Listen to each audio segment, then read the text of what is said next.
Білгеніміз кібі, бір инсан бұтын аят девамында бір яны шейлерні огрене, яны білгі сайбы ола. Білмек айып дегіл, огренмемек айыптыр. Ве бұ айтымнен разы олмамақ мен белесем қиындыр. Бүгінгі левхамызның қараманы Эльвина Халилова есе генч қыз олса да, енді 1,5 ел девамында пек лезетлі тортлар пішіре екен.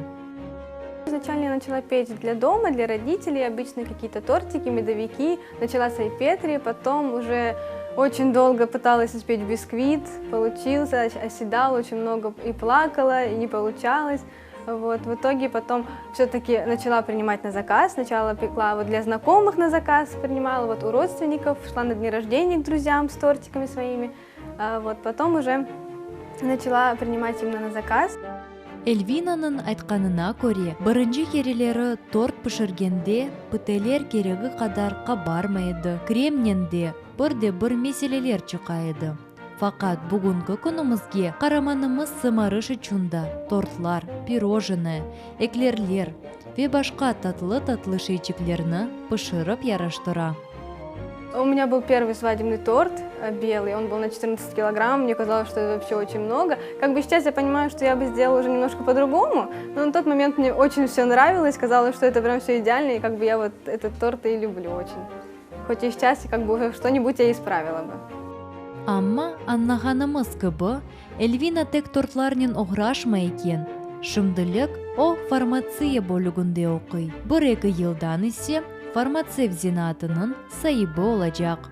Бош вақытта есе ресімлер чызмаға да пек севе. Асылында ресамлықнен Эльвина да балалық чағында авесленіп башлады. Шымдылық есе бұ авеслік оңа тортлар пішірмесінде де пек ярдым ете екен.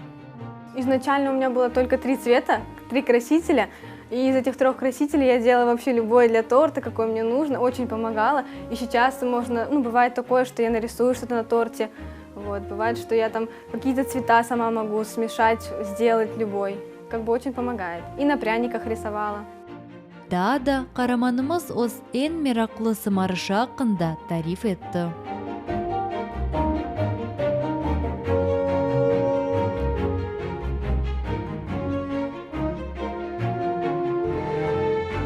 Был такой необычный у нас заказ свадебный. У нас был свадебный торт маленький на 2 килограмма и 85 трайфлов. Это десерты в стаканчике, тортик в стаканчик. У нас была задействована вся семья, и бабашка до 12 часов ночи клеил эти бантики на стаканчике. Все очень, вся семья была задействована, запомнилась совсем. И Таташка помогала, и Анашка.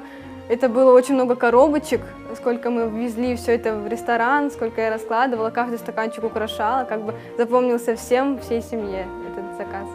Мына бойле назык, генч қыз, боле дүлберлікні яратып, оз яқынларыны ве муштарилеріні қуандыра.